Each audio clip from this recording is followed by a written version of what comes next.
In recent years, the world has seen a sudden rise in natural calamities all over, and you would have seen a ton of videos on your social media about the most recent one, the Amazon rainforest fires. The Amazon rainforest fires have pretty much been the biggest ones ever and have caught the attention of media all over. Even world leaders are talking about it. Forget the hashtags that are trending on social media. This time around, nearly 3 million species of plants and animals that are specific to the region are in danger. And more than that, indigenous people who've been living in the area for years now are at threat as well. But there's another issue that is not getting the attention that it deserves. It's right in our backyard, and it's the Western Ghats floods, or more popularly known as the Kerala floods. We are breaking the destroying the ecological balance, and Western Ghats is known as Sahyadri, which means the mountains which has resilience. Right. Sahya means which has resilience. Right.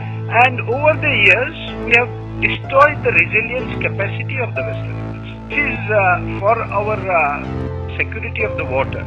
It is for the climate security. It is for the resilience to mitigate the climate change. We need to protect the Western Ghats. The Western Ghat floods have caused a death toll of close to 120 people, affecting nearly 2 lakh people in the region. And just by the way, it's not the rains that are alone to be blamed.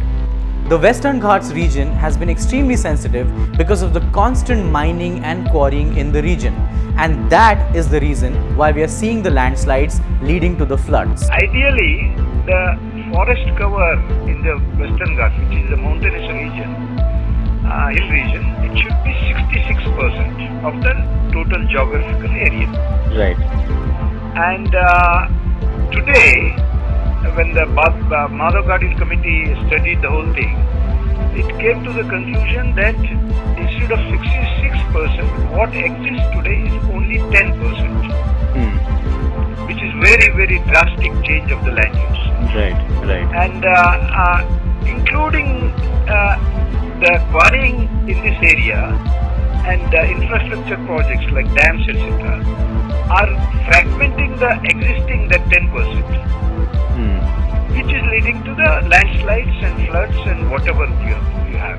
According to the Kerala Forest Research Institute, one of the worst affected areas in the region is a 1086 square kilometer of forest cover that does not exist anymore. 8 years ago, ecologist Madhav Gadgil headed a committee that proposed to the government that the mining and quarrying in the Western Ghats region be banned, that it's severely dangerous to the ecology and the biodiversity of the region. But guess what? That report was completely detested and was called anti-development.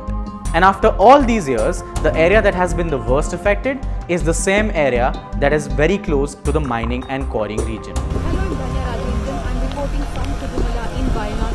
This is where one of the major landslides happened. There is a mountain here called the Pachakadumala. On Wednesday, there was a small landslide. You can see that's the remnants of the mountain. The mountain is no more there. On Thursday evening, there was a really big, I don't even know if it's a landslide. The mountain crumbled on top of these people. Around 18 people were still left here. The Western Ghats region has been declared as one of the most ecologically sensitive regions in the whole world. And the UNESCO has even named the 180,000 square kilometer area as a World Heritage Site. Close to 30% of India's plants, animals and other biodiversity exists in the Western Ghats region. But guess what? The gross negligence is making sure that this damage to the area becomes completely irreversible as we talk about this. So my question to you is, why on earth are we not talking about this?